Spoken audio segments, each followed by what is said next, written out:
Welcome everyone to yet another exciting session from the Flipside series. My name is Adri Dhanandini and I'm an inspirer at Pick a Book. To commence the session, let me first give everyone a brief introduction to what Pick a Book is and what we hope to achieve through this initiative. Pick a Book is a platform taken to encourage and inculcate the habit of reading among the community. We hope to encourage all the members to read a book, research on it, and present on it. So moving on, let me give a brief introduction to the Flipside series. In the Flipside series, two amazing panelists are going to be talking about two different books on a question and answer basis. So let's dive into today's session. First, let me introduce our first wonderful panelist for today. It is Mr. Priyan Hettipathirana. Mr. Priyan is an entrepreneur by profession.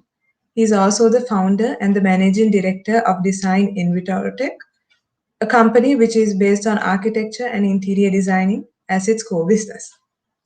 He is also a dedicated environmentalist, an academic, and a senior lecturer at the School of Architecture as well as at the SLIT. He is also an active CSR partner for Future Centres in Sri Lanka, dedicated to educating rural children. Good evening and welcome on board, Mr. Priyan. Good evening, Adri. Good evening, everyone. It's nice to be a part of this Flipside session and to address this audience. Amazing program. Thank you. Thank you, Mr. Priyan. Moving on to the next wonderful presenter for today, it's Mr. Chintaka Pereira. Mr. Chintaka is a corporate management consultant for several leading organizations in Sri Lanka. He is married to Melissa and his hobbies are enjoying time with his family, cooking and playing rugby. Good evening and welcome on board, Mr. Chintaka. Hi Adri, good evening to everyone. It's nice to be here. Thanks for the opportunity. Thank you, Mr. Chintaka. So let's move on to the two books that are going to be discussed today.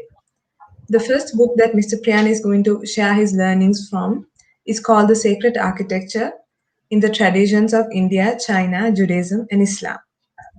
This book is written by Dr. Emily Lyle, who is known for her reputation through her pioneering work in developing new theoretical perspectives on oral culture by relating it to ancient mythology and cosmology. The book that Mr. Chintaka is going to be sharing his learnings on is called The Black Box Thinking, The Surprising Truth About Success and Failure. It is said that nobody wants to fail, but in highly complex organizations, success can happen only when we confront our mistakes, learn from our own version of a black box, and create a climate where it's safe to fail. So let's move on with the session. So the first question is going to be directed towards Mr. Priyan on the book Sacred Architecture. Mr. Priyan, can you give an introduction to the book that you are going to be presenting today?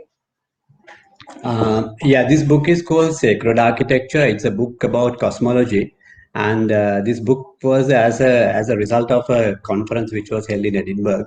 It was about this concept of space, and it was related to how people did design their buildings and what was behind the thinking of the buildings they did, especially with reference to sacred architecture. So what Emily did was she compiled a set of papers that were presented in this conference by various experts in their fields, in different fields, and they came and presented their papers related to their own cultures and their sacred buildings in their own part of the countries. So this was mainly about concept of space and how did the builders, the architects build, and also to give meaning or express the symbolic meaning behind these buildings. So basically, if you look at like Hindu architecture, it was the architects had to come with different architectural means to give express the abstract cosmic abstractions behind what the religions said. So if you, for instance, if you take the Hindu buildings, the Hindu the conceptual thinking behind the Hindu people was based on the chronicles like Bhagavad Gita, and the conceptual thinking was the people believed in astrology, the effect of these celestial elements on people, and so they worshipped these as gods, and that was reflected in their life and every part of their life as an important element in their life. So there has to be some way where they could, when they go to uh, the temples had to reflect their beliefs, their cosmological beliefs, what they saw, and it was like a communication between the temple and the devotee. So this is what actually what Emily was trying to elaborate and to manifest in her book. Okay, thank you, Mr. Priyan. So basically, in this book, we'll be talking about how the concept of space, how religion have been used to demonstrate in architecture using the concept of space. Using the concept of space, yeah. Okay, thank you, Mr. Priyan. So the next question is towards Mr. Chintaka. So what is the fundamental learning from the black box thinking? Thanks, Adri. If I were to start off like this, when we talk about failure, or when we hear the word failure, what is the first thought that comes to our head? I'm sure it's not very pleasant, right? None of us like to associate ourselves with the word called failure. We have different dimensions of how to think about failure. Some have a very number-based concept of what failure means. Others have a very life experience-based concept of what failure means. So fundamentally, what Sead in his book is trying to talk about is how do we have a different experience, a different relationship with the word or the whole concept of failure, right? So in this book, he talks about two very critical industries in our world. He talks about the health industry and the airline industry, and how he talks about the polar opposite manner in which they look at failure, right?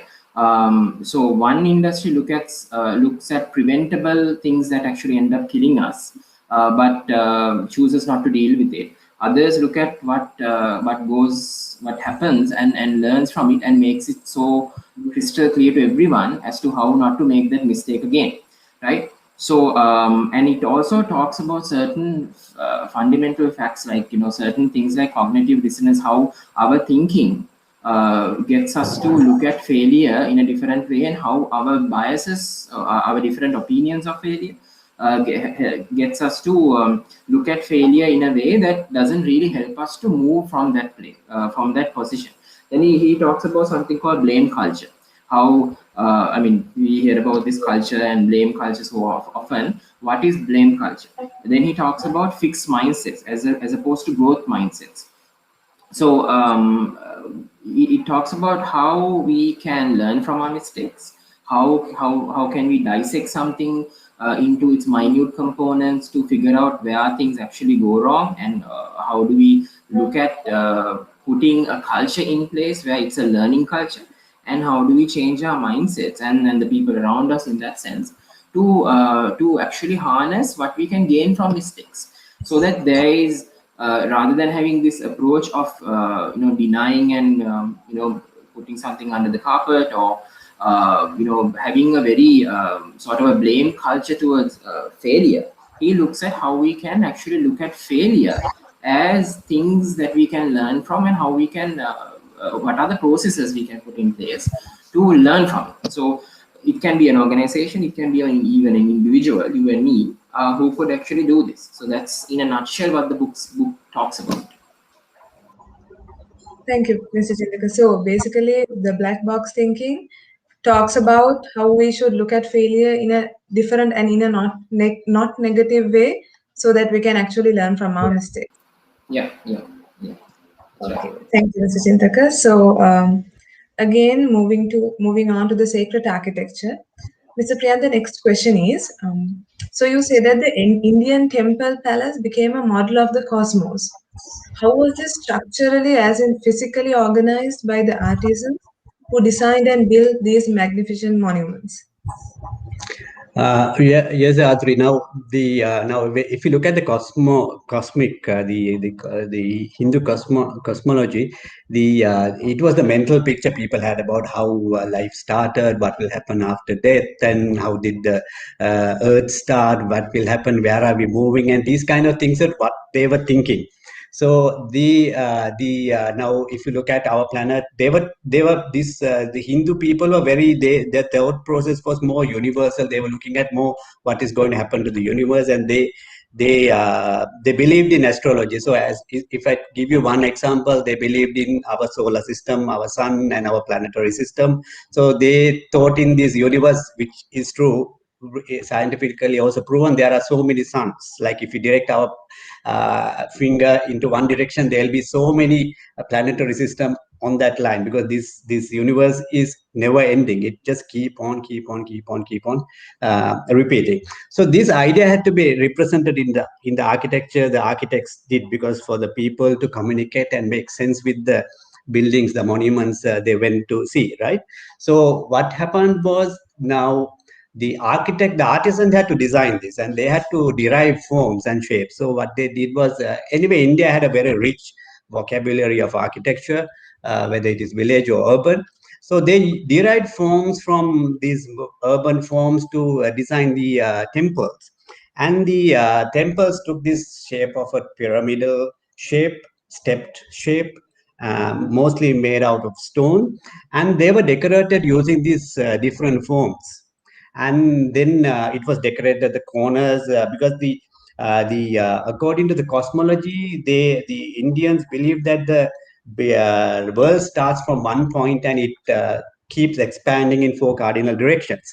So the buildings were detailed with these forms, the corners with domes, and the four sides. They detail these four sides with barrel walls, windows to take light into the temples. So there was a very detailed outer sheet of on these buildings, and it was very articulately detailed. And the building, the detailing also expressed that cosmological meaning. These the forms that were on the outer thing proliferated, one giving birth to the other. So the forms kept on giving birth to the next level. So it was like the same form giving birth to the another form, and that form giving birth to the other form, like the universe, like so many suns and so many planets you have in the universe. So this idea was expressed in the buildings very beautifully by the artisans. And it was a very detailed, and in the top of this building, that was kept the pinnacle or the crown or the tip of the temple, which was and then that formed the center of the buildings, like the center of the world, as the Hindu people believed. And it formed the main axis of the building. So, and these people looked at the building not as spectators. They saw something in the building. They were communicating with the building about certain milestones, about whether they have achieved spiritually certain milestones, and they were trying to communicate with these architectural things as they went into the building. That was the purpose of a sacred building anyway. When we go to a temple, we communicate with the building, right? So this and it had a sense of dynamism, because the Hindu, their thinking was very dynamic. They thought about, their mind was very busy with thinking about a lot of philosophical things. So what they said, this building started from the top, from a very simple and compact unity, and it expanded right through the building to complex ocean of unity. That's how Emily writes it in the building so nicely, in a text explaining the architecture. So this dynamism was seen in the main axis, like the building was this dynamism. There was a sense of movement in the building, and they saw this movement from the center where the god statue was kept, and that dynamism was even more stronger in the exterior of the building because of the architectural forms, right? So, and this form, as the buildings this movement, they saw it downwards, the building moving downwards and moving outwards. So as the building moved downwards, it became bigger and taller, because as the building was expanding in the four cardinal directions, and as it was moving down, and growing wider, we saw these temples were becoming taller and taller and taller, and that was how the architecture was manifested. So so this was a very unique character in the Hindu temples, which reflected their ideology about the universe, about the universe proliferating and never-ending universe.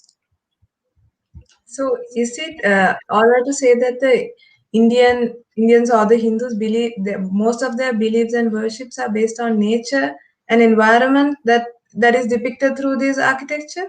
Yeah, it is what they had a very strong attachment to this astronomical astrology, and they thought they will affect their life. So they had to worship the gods.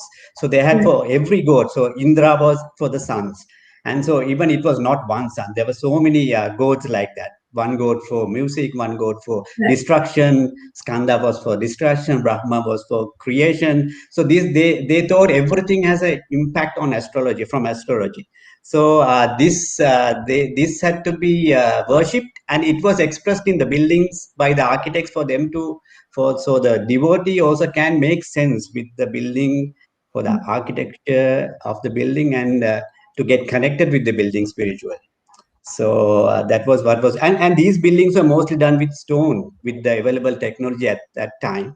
And the engineers had to, architects together had to work with the technological limitations to work with stone, but to give expression to this very, because most of these cosmologies and philosophies are literal and very difficult ones. And to transform it to some kind of physical reality is a temple, to convert it into an object is a temple, but also to give the same expression and the meaning was difficult. So that's why architecture is an art. So they had to work hard to look at means and ways how to express this, the meaning, to express the what the Hindus understood, and to reflect with what they believed, and to be for them to be able to communicate with the buildings when they Right. visited the temples. Thank you, Mr. Priyan, for the explanation. So let's move on to the second question to Mr. Chintaka. The question is, how do we know if an organization or a person is cultured to learn? Okay, so it's interesting that Priyan is talking about communication. So I guess my explanation also will talk a little bit about communication. So here's the thing. Let me start off with a question. Would any of us would like to walk into a hospital that openly talks about and is very upfront about the number of mistakes they have made, right? In the sense, when I use the word mistake, doctors, the profession uses different connotations or different terminology. They can say complications. They can use many different words to say something has gone wrong, right? Would any of us in this particular forum, would you like to see how many mistakes the hospital that you walk into have made, and what they have done to rectify it, and what is the process they have in place to ensure that it doesn't happen again? But most of us wouldn't do that, right? Most of us would want to walk into a place where we feel it's perfect. The reason for that is, Sia talks about this thing called the error paradox, right? And fundamentally, that is how we will all know whether we are cultured to learn or not, right? The error paradox was first discovered, as I said, in healthcare, where it has been found that the hospitals that report the most errors and near misses are the safest, right? So here's a contradiction, and here's a paradox in itself. So if you are more open about how many things have gone wrong and what has happened and what are the near misses you have done, you have a culture where you face your fears, where you face your errors, right? Rather than hiding away from it.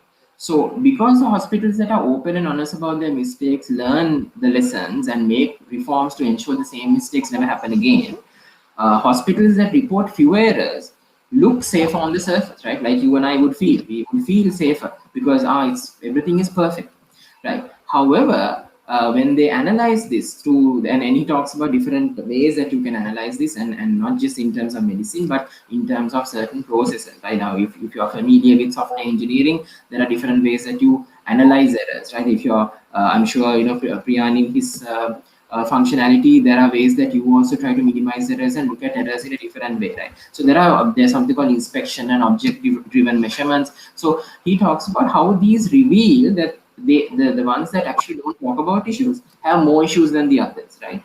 The reason they report so few errors is not because they are safer, but because they are covering up or kind to or to use different word to say that it's a complication, right? And how many times have you heard this word, right? There was a complication, but unless you really drill down and ask what's going on, what happened, they are not at liberty, or they are not at they are not so open about giving you a reason. Why? Because over a period of years in certain industries, the culture has been you don't actually talk about mistakes, right? It doesn't get talked about anyway unless there's a lawsuit, right? But if you take the airline industry, you can, even you and I can go into go on the internet and find out, let's say flight 703 from Houston to Texas or whatever, what happened during that, what happened in that crash. You and I can find out information, right? It's open. So that is why you don't have planes dropping off the air just like that, right? There's a reason for it, and it doesn't happen often.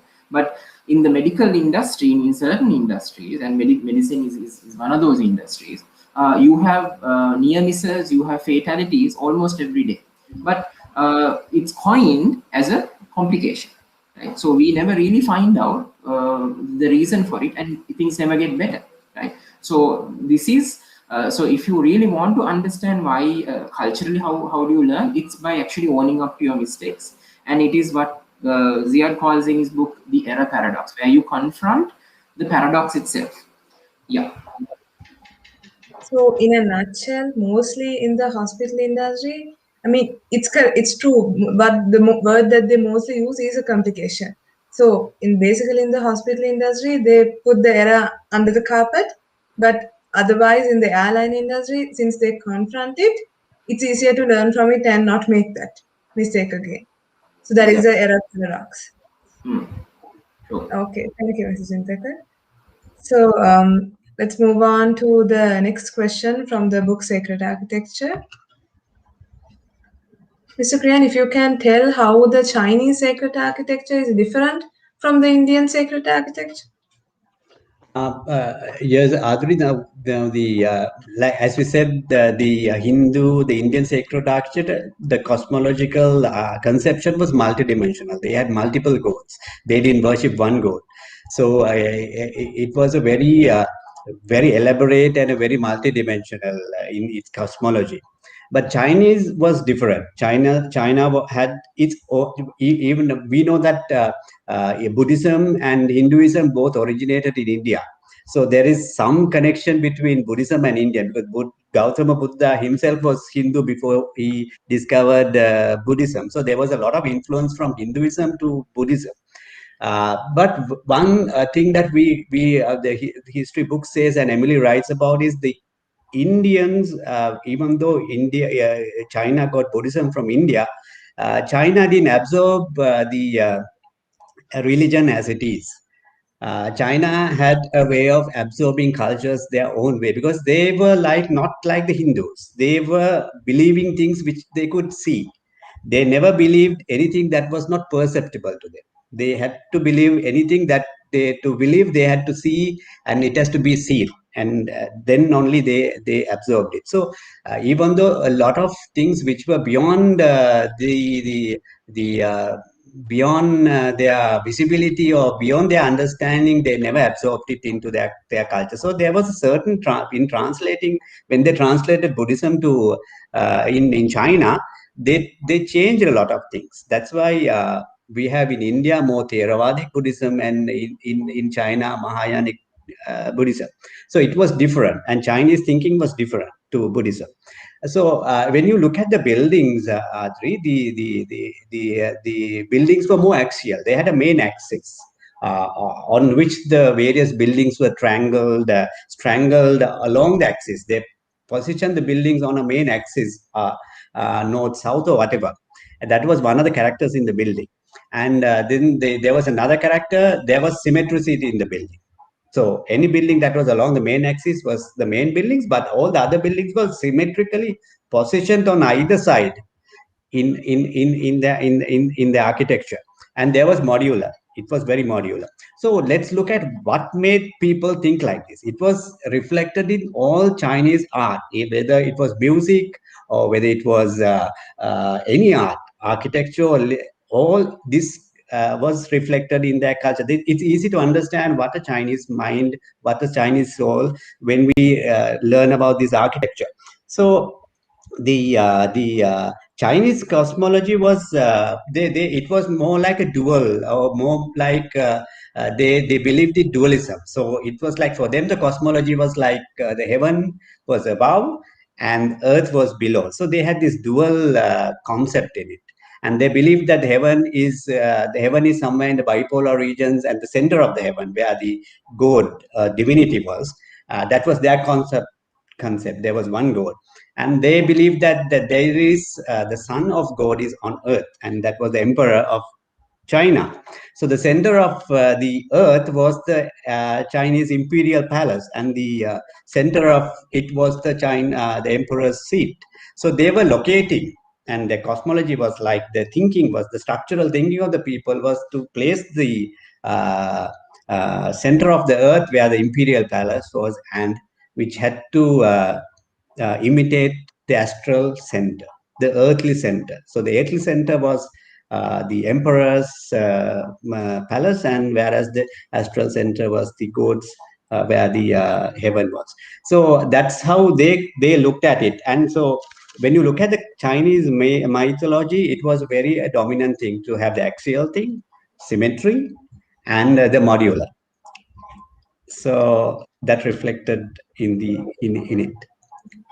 So the Indians worshipped a lot of gods, but in China the religion is modified, as you say. I Modified. mean, Yes. It was Buddhism. But then they worship Buddhism, and they when they translated Buddhism into something that was perceptible to them, they had to translate it in a way they understood. So everything was translated in Chinese language for Chinese people to be able to understand the religion. Whereas in Buddhism in Sri Lanka, we don't understand most of it. It is in Pali and Tripitaka. I don't think most of the people understand Buddhism here because it's in a different language. But it was not the case with the Chinese. Chinese did it in a different way. They translated it in a way they could understand. When the translation happened, it became a different philosophy, not the original Buddhism that was preached by Gautama Buddha. So that was a difference in both countries, India and China. China, now India doesn't have Theravada Buddhism, but in Sri Lanka, Theravada Buddhism is much more stronger than India today, even though it originated in India. nice. Thank you, Mr. Priyan. So let's move on to the next question to Mr. Chintaka based on the black box thinking. It's how can we learn from our mistakes? A question I think is going to be relevant and useful to everyone. Okay, so to answer that question, we have to kind of come back to some fundamental stuff, right? Okay, so let me start by saying this. Culturally, culturally, when I say we as Sri Lankans, most of us are not very good with systems. When I say systems, I mean a process, right? Because something or the other things happen, either this way or that way, right? So we're not really used to systems and processes and methodologies and mechanisms, right? So when we talk about these things, also it sounds like very alien, and it sounds something out of a science fiction book, right? So Seard in his writings, he talks about that learning from mistakes happens in two components, right? It's on two spheres. The first is what is known as a system. Errors can be thought of as the gap between what we wanted to see or what we hoped that we would achieve or happen and what actually took place, right? So if you look at some cutting edge organization, they always seek to close this gap, to have the least amount of differentiation between these two, right? But in order to do so, they have to have a system that is geared up to take advantage of these learning opportunities, right? So the first thing is, for you to learn from mistake, there has to be a system where you can learn, right? Where the mistake Each system has a basic structure at its heart, mechanism that guides the learning, right? Where you can see the issue as well as you can learn from that issue, right? So the whole learning part from mistakes is actually part of the system, right? However, though you may have great systems and processes, unless the thinking happens, right? Unless you are enlightened, as Priyan would say, maybe you can use the same word in his, as Lord Buddha would say, unless you are enlightened, you don't see issues, right? Unless you are enlightened, you don't see that there is something that you need to do differently, right? Systems alone in itself will not give you anything unless you are enlightened to see the mindset of the organization, to change the system itself sometime, to start looking at what the true results should be, right? So he says success lies not in the elimination of problems but in the art of creative profitable problem solving. And that's what business is basically about, right? It's not just about having the greatest solution, it's about applying it to a business, applying it to a real world situation and finding a solution. That's what we want, right? The best companies are those that distinguish themselves by solving problems most effectively. Indeed, business is a problem solving. As human beings, we are all fallible. There are mistakes that all of us make, right? There are mistakes that we individuals make. You got to welcome inevitability of mistakes, right? If you want to succeed in any business, right, it talks about the fact that you have to be open for mistakes. Learn from the mistake. Use every new mistake as a teaching tool with your employees. Unless the mistake involved a lack of integrity, the person who made it has actually helped your team by providing you with a new opportunity to improve. The worst mistake is not to figure out some way to end up in a better place after having made a mistake. The tragedy of cognitive dissonance, and this is the whole meaning comes in through this, it allows good motivated people to harm those they are working to protect, not just once but again and again. To put it in a in a slightly different way, the most effective cover-ups are perpetrated not by those who are covering their backs, but by those who don't even realize that they have anything to hide, right? So that's what Sia talks about, right? So it's like you don't even have the mindset to even to realize that something is going wrong. Why? Because you're so skewed toward one side to cover up everything. You don't realize that you are hurting more people as you go along, or more, more business if you take it in that sense. Plus, you have become so siloed in your thinking that you are not able to see that there's an actual tragedy that is happening place, right? And we have seen this with people, we have seen this with organizations, right? So there are two things. One thing is you need to have systems that will allow you to learn from your mistakes, and you need to have the mindset to look at that and say we need to learn from where we are. So two things. So basically, failure and mistakes are inevitable, right? I mean, it Exactly. happens. So to learn from them, we need the correct mindset as well as the correct system. Exactly. Without either one, it's difficult to learn from a mistake and to make sure that we don't do the Yeah. same mistake. Neither are mutually exclusive. They both have to work with each other. Okay. Thank you, Mrs. Chintaka. We'll move on to the other question from the book Sacred Architecture. So, Mr. Priyan, how was this dualistic principle manifested in the Chinese buildings of sacred and other? Uh, uh, yes, the dualism was one of the Chinese philosophies, and the so when you look at the Chinese cosmology, the Chinese cosmology was partly a mix of Buddhist and Chinese cosmology. So some of the things that came from to in the buildings were more Chinese in their thinking, in their structural thinking, and also these Buddhist cosmologies also came into it was a mix. So as we said, the buildings were axial and it was symmetrical and things were on either side. So it was kind of a dualistic thing. So there was this mythology in China, which was known as Dao De Jing. And according to this myth, Dao was zero. Dao meant zero, DAO, and it meant limitless, nothingness, mysterious, or non-being. That was what was meant. Actually, if you take zero, zero was invented to the world by the Indians. So that is Indians called it Shunya. And according to this myth, uh, one was given birth by 0, and 2 was given birth by 1, and 3 was given birth by 2, and that's how the story says. And the thousands of other things was given birth by 3. So likewise, that was their belief. But strangely, for Chinese, 0 and 1 was not perceptible. They thought 0 and 1 was not it was not dynamic, or it was not perceptible to them, but 2 was perceptible to them. They took it into their systems, and it gave this philosophy, went with the philosophy of yin yang. It was the two opposites. It's like north south. Even in magnetic, you have plus and negative. You have man and woman. You have prosperity and chaos or whatever.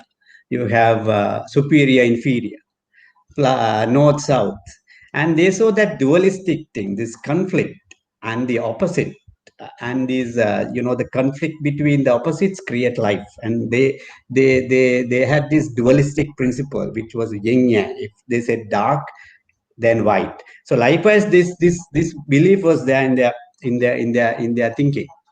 So this was reflected in the buildings, as in, like, if we give an example, like at the entrance of the Chinese temple, there was this bell tower and the drum hall. So they related this with this dualistic thing. They took the drum as a very dull and a very dull sound, and it was taken, put on the yin side, which was, yin was like negative, minus, and that sort of meaning was there with yin, and yang was like positive and thing. And the bell tower was placed on the right hand side of the temple at the entrance, which had a very sharp sound. So these was the thinking behind the designers of these temples, how they took decisions while designing. So it was this Chinese beliefs as well as the Buddhist beliefs, and the conceptual thinking came into play when they were making decisions. So the bell tower and the drum hall was placed right across, on opposite sides, across the main axis of a temple at the entrance. So that was the dualistic principle in a Chinese temple, and which was reflected in everything of the Chinese person and their lives. Yin yang was reflected in their lives, and they strongly believed in that. So that was one thing, that Chinese mixed their own structural thinking into Buddhism. So they didn't take Buddhism as it is. So if you look at another thing which the Chinese absorbed from Indian cosmology, was the triadic nature. So there was a dualistic perspective in the buildings, and the triadic thing was like that they believed in 3 realms in life. That, like, the lowest realm was the realm of desire, like the liking and attachment, clinging onto things, and that was the lowest realm.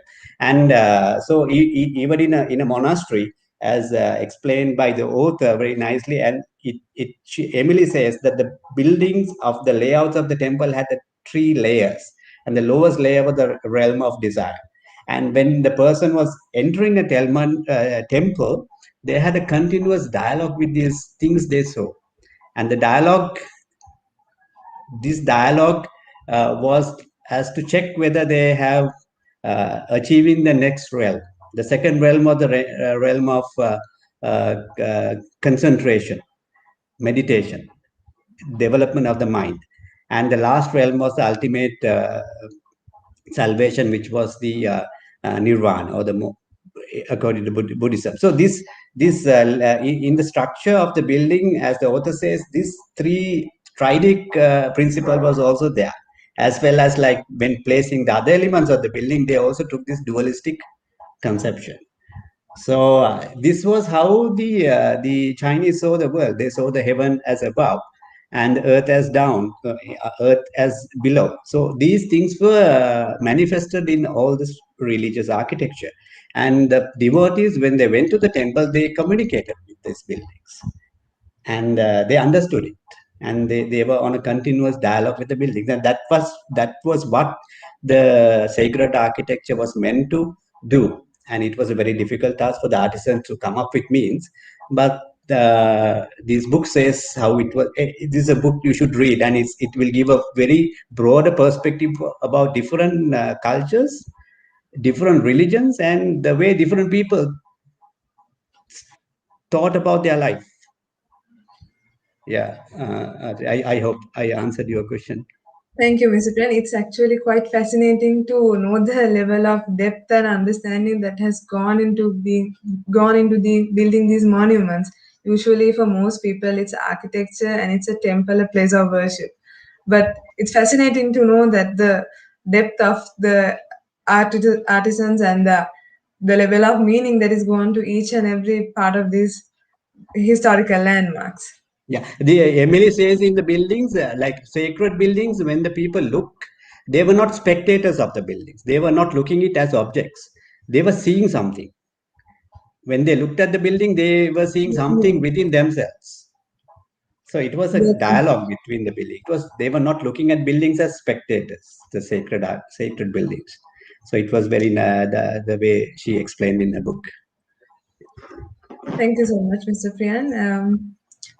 Let's move on to the next question from the black box thinking.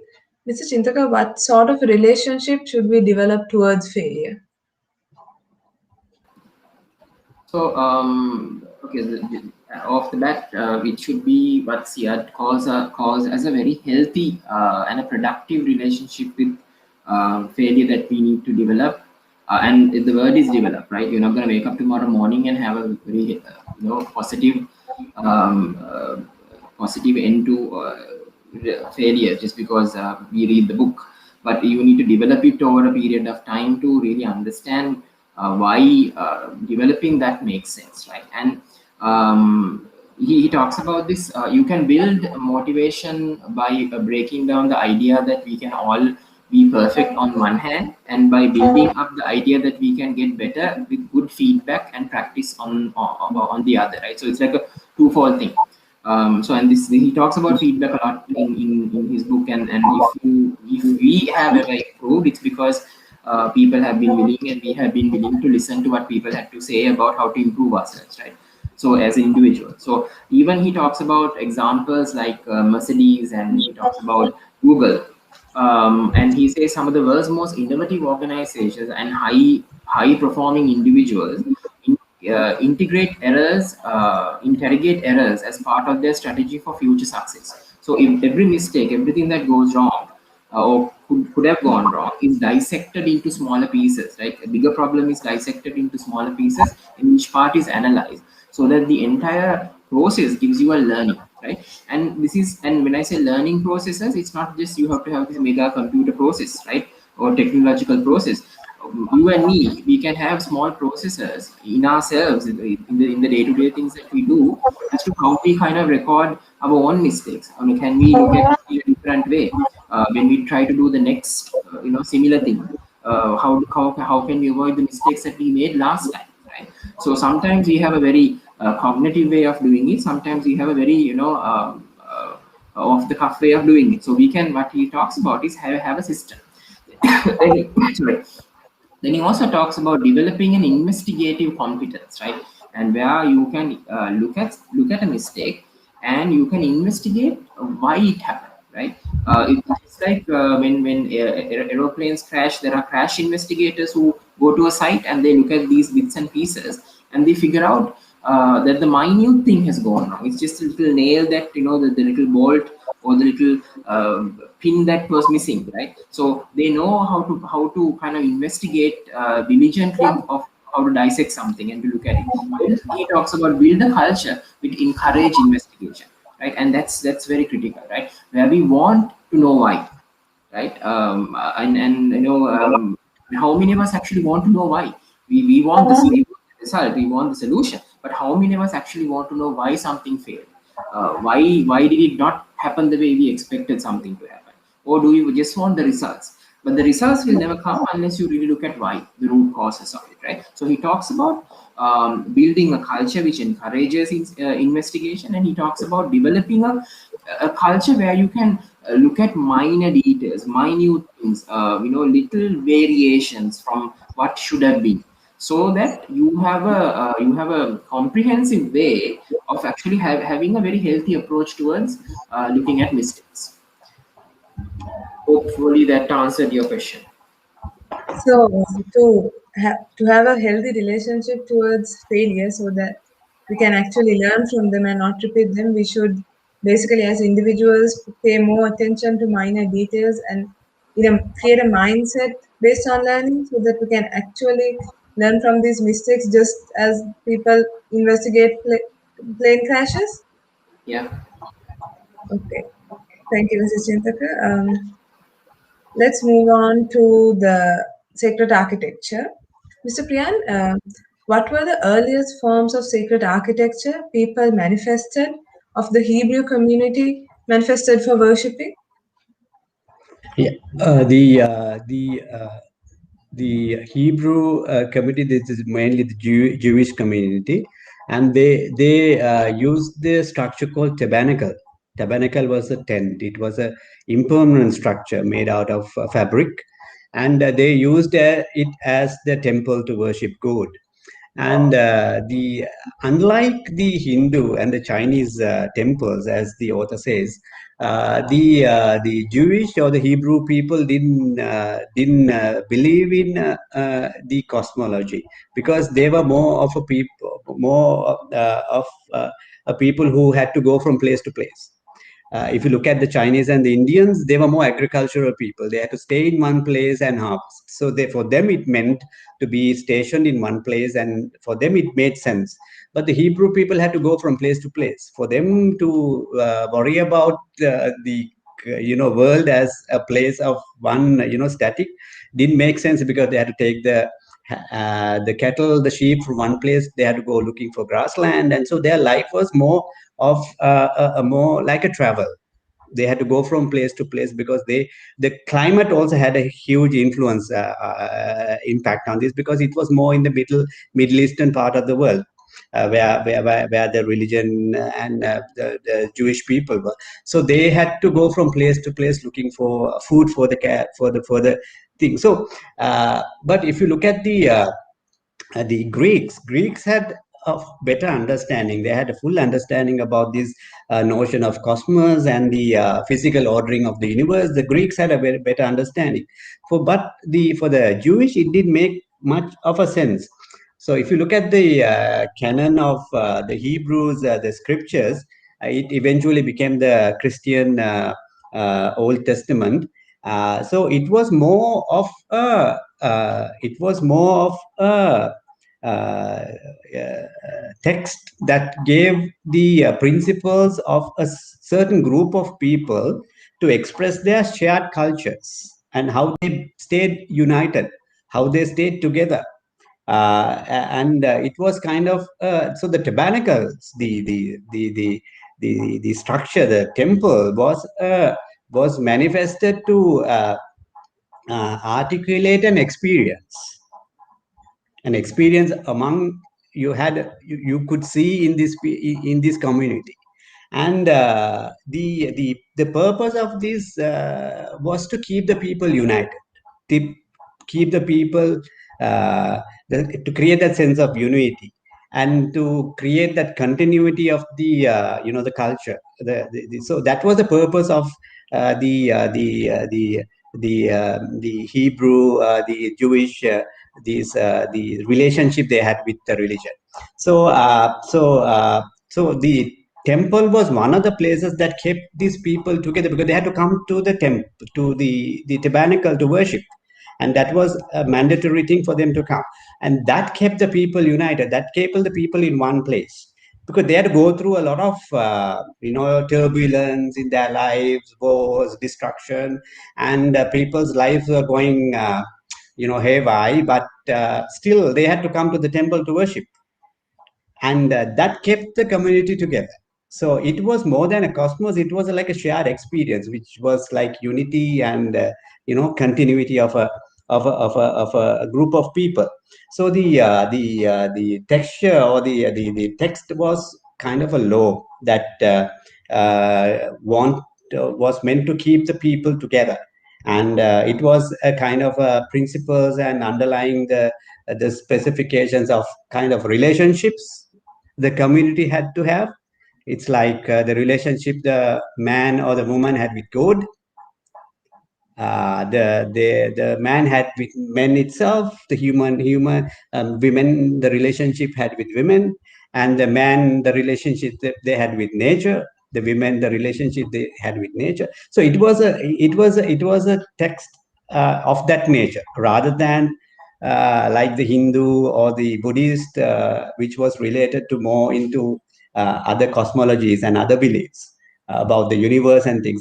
It didn't make sense to them, because they were more nomadic and people who were traveling from place to place, and they found that this kind of togetherness they had, and it was they found this experience as an experience of improvement or growth. It was as if like they were traveling in a train. So this train was traveling across the earth, and the community was understanding the temple as they were moving from one cabin to another cabin in the train. And that the shift from one cabin to another cabin, they saw it as a sense as some kind of an improvement in their life. So the constant thing in their life was growth, as they moved on, experienced. So and the only constant thing was growth, because every other thing around them was changing. The weather was changing, the wind was changing, the life was changing. But what the experience that had was growth, and that was, I think, the tabernacle was the as a place of worship, was what brought these people together on this journey of travel, and then it is what gave them the sense of growth, progress in their lives. So the ideology of a tabernacle as an external reference for them was not cosmological. And the tabernacle was one of the temples designed very nicely by the Jewish, which had no relevance and no reference to cosmology at all. It was purely an experience. And this was very nicely written by Emily in her book, and explained how this was used. And there were few other, like the Noah's Ark was also another monument temple, and they traveled so it was to bring the people together to safeguard them from the change and the destruction happening around them. So they had to travel in this, and that was progress. So I hope it answered your question, Adri. Just a quick clarification. So, for the Hebrew community, since they were mainly based on travel, so these places of religion worship, so these architecture, they were meant to show stability and dependability. Because is it so? Because these communities were mainly based on travel, so that these places of worship meant stability. Yeah, because there were priests in the Hebrew community who had to write this text, and it has to give the outline of how people should live. And that was the purpose. And the main aim of the priest was to keep this community together. And so what the temple was to, the purpose of the temple, the tabernacle or the Noah's Ark, was to bring the people together, because they need an external reference to worship. They could worship on their own. They need an external reference. They need the statue of God to go and worship and to tell their problems, and to solve it, and then move on with life. So it for them, it was this place that has to keep them together. The idea was to keeping them together and united. That's why we see this. They had this conception of love and togetherness, and that's how it was manifested. And they were more like a nomadic people. They had to go from place, so they had, wherever they went, they quickly put up this structure, and it was with fabric. The tabernacle is a fabric structure, according to Emily in her book, and the research they have done. And they put up this because they wanted this external reference. And the idea was to bring the people to the place to worship, to bring them together and create that experience, the togetherness, the continuity of the community. That was the idea, as explained by Emily in her book. Thank you, Mr. Priyan. Let's move on to the next question from the black box. Mr. Chintaka, what can we do differently to adopt a culture of learning from our mistakes? If we as individuals are to kind of look at mistakes in a different way, so one thing I spoke about is what we call a system, right? Where we can look at minor things in a different way, not just looking at it as something that just happened, but always the reason why. And the other, and there are a couple of other things, right? Other thing is when we look at data, right? When we look at the format of data, so that people can make sense of it. So global warming is a real thing, right? It's happening, right? However, most of us, 80% of us, 90% of us maybe, are oblivious to this. The reason is when that data is presented, of stuff that is going on, it's presented in a way that most of us, unless you read and you understand certain things, and you are familiar with certain terminology, or things that's happening in the world, it will be oblivious to you, right? Because that data doesn't make sense. And the same with everybody else, right? Even in our organizations, even individually, if data that is presented doesn't make sense, most of us won't make sense of it. Most of us won't ask why, because it doesn't capture our imagination. It doesn't capture our thought process to say that we need to pay attention, right? So one thing is we need to have something, some mechanism where whatever complex data we get has to be represented in simple form that we all understand. We all can relate to it in that sense, right? Then the other aspect he talks about is devoting sufficient time to look at mistakes, right? Now I said most of us are interested in results. We are very result focused. We are very result driven. But in order for results to happen, there has to be time devoted to figure out what happened and why, so that you apply that learning into progress, right? So unless you devote time, unless you have sufficient time devoted to learning from mistakes, without making it just another process that you just tick a box with, you will never learn, right? And that's and you will see certain people making the same mistakes when they were 25 and making the same mistakes when they were 60, right? Why? Because they never stopped, looked at what happened, and learned from it, right? They never had the time to do it. They were fast paced, in our words. Then the other aspect is monitor progress. How do you monitor, right? So he talks about different processes, different ways that you can monitor certain things, even in our own life, even as individuals. Are we actually concerned about monitoring something?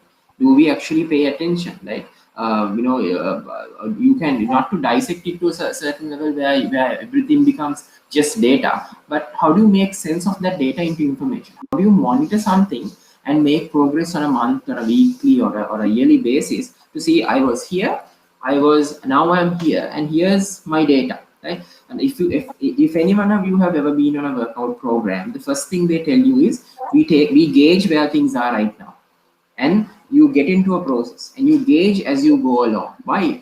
It makes sense to monitor and see whether we are making progress in different. I mean, you could be losing weight, but you could be losing the wrong weight, right? You could be losing muscle weight rather than actual fat. It happens to people, and all of a sudden people get sick. Why? Because you monitor the wrong thing, not the right thing. So while you monitor it, it becomes critically important that you monitor the right things, the right KPIs, we call it, the key performance indicators, the right KPIs, not just every KPI, right? So he talks about data being made simple so that everyone can be on the same page. He talks about having sufficient time to analyze problems and to put the learnings into processes. And he talks about the monitoring process so that it's a continuous learning cycle, a place where people feel safe to look at mistakes, right? He says effective health and safety management should promote continual progress. Without progress, words such as success, improvement, and achievement have little meaning, right? So in a nutshell, those are the ways that we can actually inculcate a culture of learning, of looking at mistakes in a different way. Thank you, Mr. Chintakar. Mr. Priyan, about the sacred architecture, the book talks about Islamic culture as well, but time is of scarce. So I think if you can give if you can give a brief introduction to how the architecture is shown in Islamic culture, I think it will create the participants enough curiosity to read the book themselves. Just a little brief introduction. Yeah, I think that's a good to encourage people to buy the book and read. The Islamic architecture, they looked at she talks about the residence, a home, as a place of really sacred place of worship, where even the houses were structured as the house was there was if you take a three-story house, the highest levels of the house were meant for the decision makers of the house, and the second layer of where the family got together was like the heart of the house. So in her this was this in Emily, she says this knowledge is now vanishing because the people who build those the houses of the Islamic people the even the builders are now that generation is gone. Now the houses built in the Islamic world, which reflects this architecture now, it's difficult to find not only the houses, the people who even built it, because they only knew the culture and the values and the knowledge that went behind it.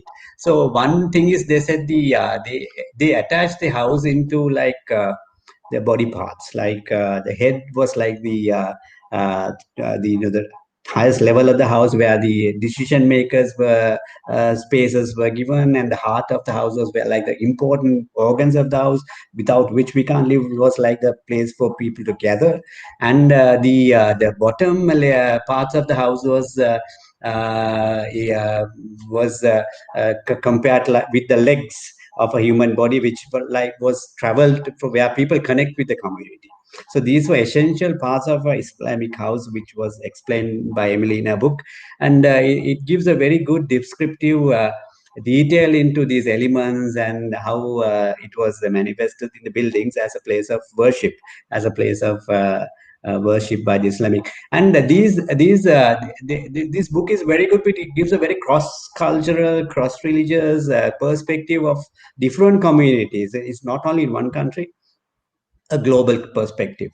And there are about 8 chapters. I did speak about most of the buildings, like even the house of the Buddhists as a central place of in their cosmic world. Even the Islamic church, the mosques were also given. It has a cosmic reference, and everything was explained in detail in this book. I think it's a good book. It's a very old book. It's very difficult to find this book. I have one copy with me, but it's available on internet. You can buy it online. So I hope the readers will buy a copy and read about this. Thank you, Mr. Priyan. Now, to conclude yet another successful session of the Flip Side series, I would like to say thank you to Mr. Chintakar and to Mr. Priyan both for taking your valuable time to spend time on this and to share your valuable insights on both these books. So I think it was a very interactive and intellectual session as well. So thank you to both of you. Thank you, Adri, for inviting us. It was a pleasure to be with you in this event, and to be with Chintaka in a very good dialogue with in this Flipside event. And thank you very much for giving this opportunity. Thank you. Thank you, Adri. Thank you, Priyan, for the opportunity. I learned a lot from you, Priyan. I'm not into architecture, but I am into archaeology. So that was very interesting. So that was very interesting for me as well, personally. Thank you, Adri. Thank you, Rajiv, for organizing and putting us together. And thank you for the time. Thank you, everyone, and good night. Good night. Good night. Good night.